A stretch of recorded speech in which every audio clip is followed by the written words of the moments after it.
Hello, my dear brothers and sisters from Pinch of Faith. May the peace of the Lord be with each one of you. Today, we are going to dive into a deep and powerful psalm, Psalm 78. A psalm that invites us to look at the history of God's people, to recognize their mistakes, but also to remember the faithfulness and mercy of the Lord throughout the generations. This psalm is like a mirror for our own lives. It shows how often we forget the wonders God has already done. But above all, it reminds us that God is patient, merciful, and faithful, even when we fail. Now, open your heart and listen carefully to Psalm 78. Psalm 78. My people, hear my teaching. Listen to the words of my mouth. I will open my mouth with a parable. I will utter hidden things, things from of old, things we have heard and known, things our ancestors have told us. We will not hide them from their descendants. We will tell the next generation the praiseworthy deeds of the Lord, His power, and the wonders He has done.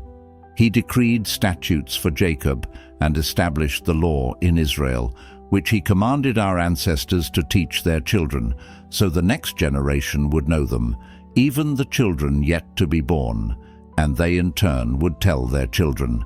Then they would put their trust in God, and would not forget His deeds, but would keep His commands. They would not be like their ancestors, a stubborn and rebellious generation, whose hearts were not loyal to God, whose spirits were not faithful to Him. The men of Ephraim, though armed with bows, turned back on the day of battle. They did not keep God's covenant and refused to live by His law. They forgot what He had done, the wonders He had shown them. He did miracles in the sight of their ancestors in the land of Egypt, in the region of Zoan. He divided the sea and led them through. He made the water stand up like a wall. He guided them with the cloud by day, and with light from the fire all night. He split the rocks in the wilderness, and gave them water as abundant as the seas. He brought streams out of a rocky crag, and made water flow down like rivers. But they continued to sin against Him, rebelling in the wilderness against the Most High. They willfully put God to the test by demanding the food they craved. They spoke against God. They said, "Can God really spread a table in the wilderness?" True, He struck the rock, and water gushed out, streams flowed abundantly. But can He also give us bread? Can He supply meat for His people? When the Lord heard them, He was furious. His fire broke out against Jacob, and His wrath rose against Israel, for they did not believe in God or trust in His deliverance.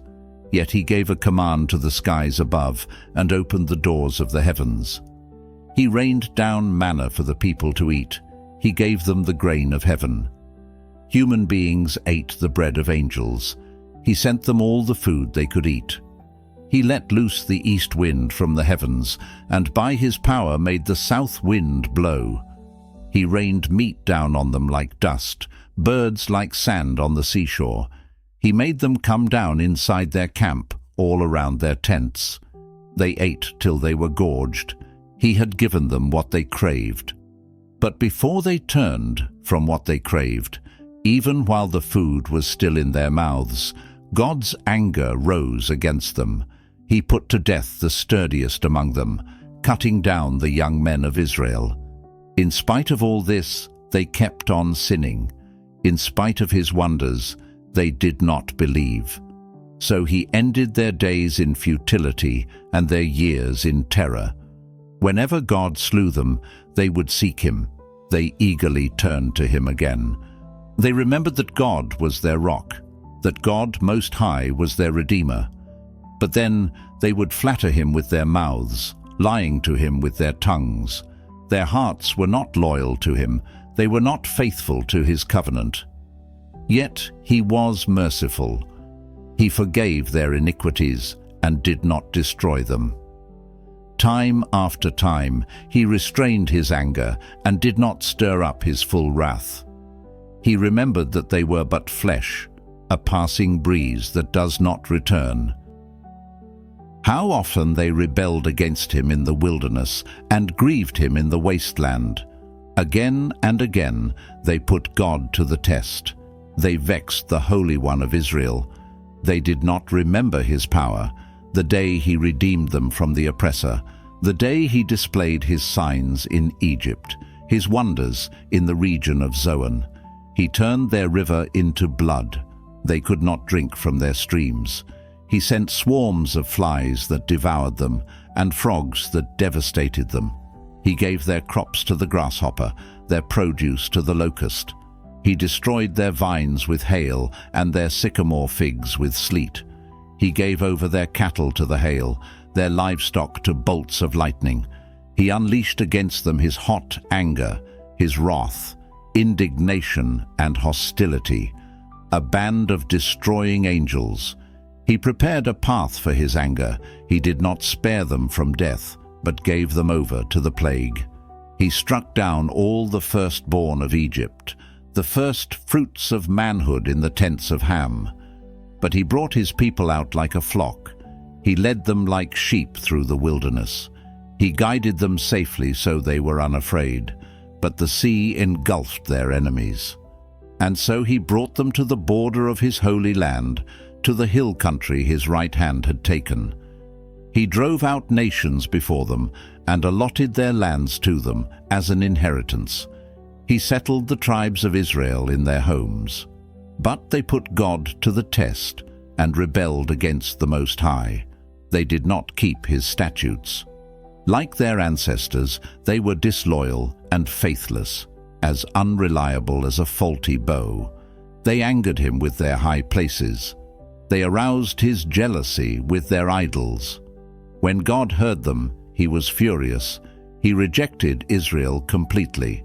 He abandoned the tabernacle of Shiloh, the tent he had set up among humans. He sent the ark of his might into captivity, his splendor into the hands of the enemy. He gave his people over to the sword. He was furious with his inheritance. Fire consumed their young men, and their young women had no wedding songs.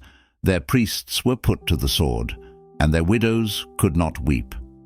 Then the Lord awoke as from sleep, as a warrior wakes from the stupor of wine. He beat back his enemies. He put them to everlasting shame. Then he rejected the tents of Joseph. He did not choose the tribe of Ephraim, but he chose the tribe of Judah, Mount Zion, which he loved. He built his sanctuary like the heights, like the earth that he established forever.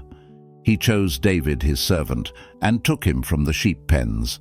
From tending the sheep, he brought him to be the shepherd of his people Jacob, of Israel his inheritance. And David shepherded them with integrity of heart. With skillful hands he led them, the word of the Lord. Psalm 78 reminds us not to repeat the mistakes of the past. It shows how merciful and patient God is, even when his people turn away. But it also calls us to be faithful, obedient, and grateful to the Lord. May this message strengthen your faith and inspire you to trust in God in every moment, always remembering the wonderful things he has already done. If this reflection spoke to your heart, like this video, share it with someone who needs to hear this word, and subscribe to the Pitada de Fé channel. May God bless your life powerfully. See you in the next reflection.